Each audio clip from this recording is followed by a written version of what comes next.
KMCC ഒരു സംഗതി തീരുമാനിച്ചാല് അത് എവിടുന്നാണ് എങ്ങനെയാണ് അത് വിജയിക്കാനുള്ള സാധ്യതകൾ വരാന്ന് അറിയില്ല. അസ്സലാമു അലൈക്കും സുഹൃത്തുക്കളെ, വാഹിദാണ്. ഇന്ന് ഞങ്ങൾ ഏറെ സന്തോഷത്തിലാണ്. അത് ദുബായ് ഗവൺമെന്റും ദുബായ് ഔക്കാഫിന്റെ കീഴിലുള്ള അംഗീകാരമുള്ള ദുബായ് KMCC ഇഫ്താർ ടെന്റില് ഞങ്ങളൊക്കെ പ്രിയപ്പെട്ട ഞങ്ങളൊക്കെ നേതാവ്, അങ്ങനെ തന്നെ പറയാം, എന്നും ജീവകാരുണ്യ പ്രവർത്തനത്തിൽ ഞങ്ങൾക്കൊക്കെ ഏറ്റവും കൂടുതൽ സപ്പോർട്ട് തരുന്ന AK മുസ്തഫ സാഹിബ് ഈ ഒരു മാസത്തെ ഫ്രൂട്ട്സ് വരെ സ്പോൺസറാണ്. അപ്പൊ ഈ ടെന്റിൽ സന്ദർശിച്ചതിൽ ഭയങ്കര സന്തോഷമാണ്.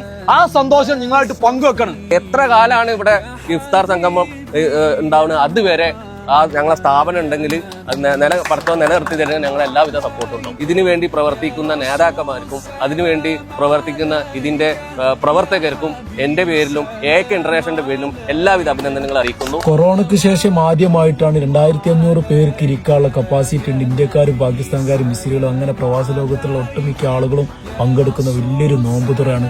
ഇവിടെ നോമ്പ് തുറക്കാൻ വന്നവരൊക്കെ നല്ല സന്തോഷത്തോടാണ് തിരിച്ചു പോകുന്നത്. പ്രത്യേകിച്ച് ഇവിടുത്തെ KMCCന്റെ വളണ്ടിയേഴ്സിന് എടുത്തു പറയേണ്ടതാണ്. ഓരോരുത്തരെയും സ്വന്തം വീട്ടിൽ കല്യാണത്തിന് വന്ന പോലെയാണ് ഇവർ സൽക്കരിക്കുന്നത്. അപ്പൊ ഇതിന്റെ ലൊക്കേഷൻ വരുന്നത് ദുബായ് ദേര സെഞ്ചുറി മാളിന്റെ തൊട്ടടുത്താണ്. അപ്പൊ നോമ്പ് തുറക്കാൻ പോന്നോളി മക്കൾ.